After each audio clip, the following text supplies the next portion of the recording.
لجپال نبی میرے۔ السلام علیکم حضرات، آج میں آپ کے سامنے بات کروں گا ماہ محرم الحرام کی۔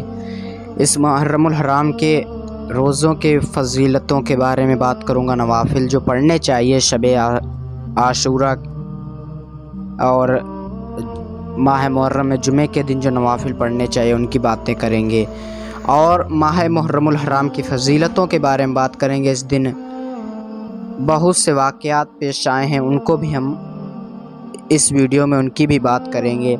لیکن میں چاہوں گا کہ آپ اگر ہمارے چینل پر نئے ہیں تو آپ اس ویڈیو کو ضرور شیئر کریں اور ویڈیو کو لائک کرنا نہ بھولیں۔ تو آئیے شروع کرتے ہیں۔ اسلامی مہینوں میں سب سے پہلا مہینہ محرم الحرام ہے، اور محرم کو محرم اس لیے کہا جاتا ہے کہ اس مہینے میں جنگ و قتال حرام ہے۔ محرم اس لیے کہا جاتا ہے کیونکہ اس مہینے میں جنگ کرنا اور قتل وغیرہ کرنا حرام ہے۔ یہ مہینہ اللہ تعالیٰ کا مہینہ ہے، اور اس مہینے میں بہت سی فضیلتیں آئی ہیں۔ حضرت عثمان غنی رضی اللہ تعالیٰ عنہ سے مروی ہے کہ نبی کریم صلی اللہ تعالیٰ علیہ وسلم نے فرمایا کہ اللہ تعالیٰ کے مہینے محرم کی تعظیم کرو۔ جس نے محرم کی تعظیم کی، اللہ تبارک و تعالیٰ اسے جنت میں بزرگی عطا کرے گا اور دوزخ کی آگ سے محفوظ رکھے گا۔ اور حضور نبی کریم صلی اللہ علیہ وسلم فرماتے ہیں کہ جس نے پہلی، 10ویں اور آخری دن محرم کے روزہ رکھا، یعنی پہلی تاریخ، 10ویں تاریخ اور آخری 30 تاریخ کو روزہ رکھا، تو اللہ تعالیٰ اس کے لیے جنت میں 30 شہر بناتا ہے۔ اور فرمایا جس نے ایک پہلی تاریخ سے 10 محرم تک روزے رکھے گا، گویا اس نے 10,000 دن اس طرح عبادت کی کہ رات کو قیام کیا اور دن کو روزہ رکھا۔ اور فرمایا جو شخص دوزخ کی آگ اپنے اوپر حرام کرنا چاہے وہ محرم کے روزے رکھے، اور محرم کے مہینے میں شب جمعہ کو عبادت کرنے والا ایسا ہے گویا اس نے شب قدر پائی۔ یہ حدیث میں حضور نے ارشاد فرمایا کہ بہت ہی پیاری بات سمجھ میں آتی ہے کہ جو شخص محرم کے 1 تاریخ سے 10 تاریخ تک روزے رکھتا ہے تو اللہ تبارک و تعالی اسے اتنا ثواب عطا فرماتا ہے کہ گویا اس نے 10,000 دن اس طریقے سے گزارے کہ رات کو قیام کیا اور دن کو روزہ رکھا۔ اللہ اکبر، سبحان اللہ، کیا فضیلتیں ہیں ماہ محرم کے مہینوں کی۔ اور جس نے ماہ محرم کے مہینے میں شب جمعہ یعنی جمعے کی رات کو عبادت کی تو اللہ اس نے ایسا گویا وہ ایسا ہے کہ گویا شب قدر پائی، گویا اس نے شب قدر میں عبادت کی۔ اب اس ماہ مقدس میں یوم عاشورہ یعنی 10ویں محرم کا دن بہت ہی معظم و مکرم ہے، یعنی محرم الحرام کی 10 تاریخ کا دن بہت ہی، اس دن کو یوم عاشورہ کہا جاتا ہے۔ یہ بہت ہی معظم مکرم دن ہے۔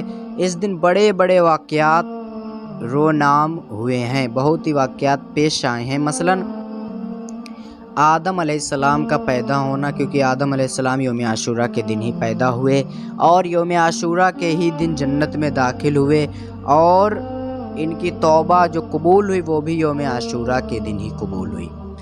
حضرت ابراہیم علیہ السلام کا پیدا ہونا، ان پر نمرود کی آگ کا گلزار ہونا، اور ان کے بیٹے حضرت اسماعیل علیہ السلام کا قربانی دیا جانا، اور اللہ تعالیٰ سے ہم کلام ہونا، اور حضرت موسیٰ علیہ السلام کا پیدا ہونا، انہیں توریت کا دیا جانا، اللہ تعالیٰ سے ہم کلام ہونا، بنی اسرائیل کے لیے دریا پھاڑا جانا اور اس کے لیے لشکر کا غرق ہونا، حضرت یونس علیہ السلام کا مچھلی کے پیٹ سے برآمد ہونا، حضرت عیسیٰ علیہ السلام کا پیدا ہونا، کرب و بلا کا معرکہ پیش آنا، حضرت امام علی مقام حضرت امام حسین رضی اللہ تعالی عنہ کا جام شہادت نوش کرنا، اور اس دن اللہ تبارک و تعالیٰ کا کرسی، قلم، آسمانوں، زمینوں، پہاڑوں اور سمندروں اور فرشتوں کا پیدا فرمانا اور یوم عاشورہ اصحاب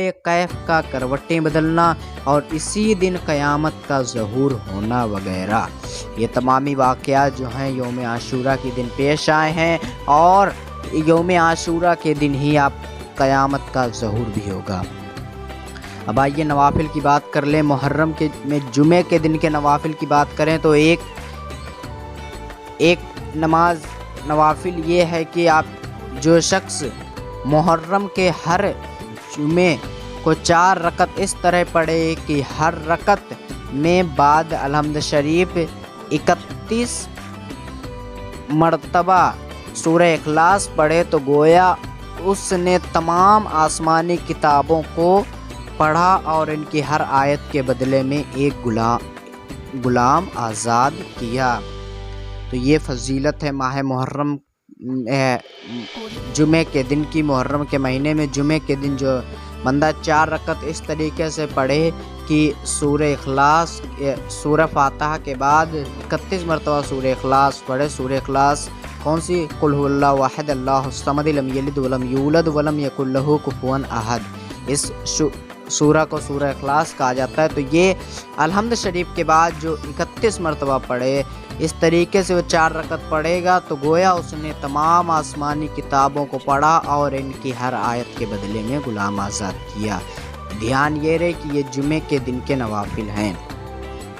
دوسری نوافل کی بات کریں تو شب عاشورہ یعنی کہ عاشورہ کی رات، یعنی 10 تاریخ کی رات کو، محرم کی 10 تاریخ کی رات کو جو نوافل پڑھے جانے چاہیے اس میں ایک ہے کہ 4 رکعت اسی شب عاشورہ پر پڑھی جاتی ہیں اور ہر رکعت میں الحمد شریف کے بعد سورہ اخلاص 50 مرتبہ پڑھیں اور اس کے پڑھنے سے 50 برس کے گناہ پچھلے سالوں کو اور 50 برس کے گناہ آئندہ سالوں کے بخش دیے جاتے ہیں۔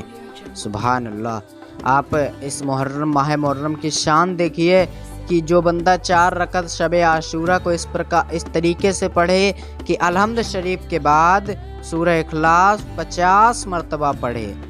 کتنی مرتبہ؟ 50، یعنی 4 رکعت میں آپ 50 مرتبہ پڑھیں گے تو 200 مرتبہ ہو جائے گا۔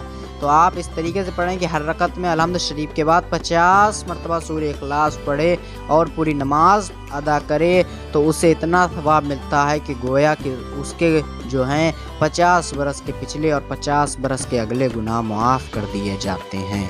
سبحان اللہ۔ یہ شب عاشورہ کے نوافل کی فضیلت ہے۔ اب میں بات کروں کہ عاشورہ کے دن نیک اعمال کیا کرنے چاہیے، 10 تاریخ کو، محرم کی 10 تاریخ کو نیک اعمال کیا کرنے چاہیے۔ تو میں بتاؤں کہ نماز پڑھنا چاہیے، یتیم کے سر پر ہاتھ پھیرنا، غسل کرنا، آنکھوں میں سرما ڈالنا، اس دن اپنے گناہوں کی توبہ کرنا، بیمار کی عیادت کو کرنا، فقراء کو پانی یا دودھ شربت پلانا، کھانا کھلانا، روزہ رکھنا، اپنے اہل و عیال کے لیے دسترخوان کو کشادہ کرنا، یعنی وسیع پیمانے پر کھانے کا اہتمام کرنا، صدقہ و خیرات کرنا، آپس میں صلح کرنا، عالم یا متعلم کی زیارت کرنا،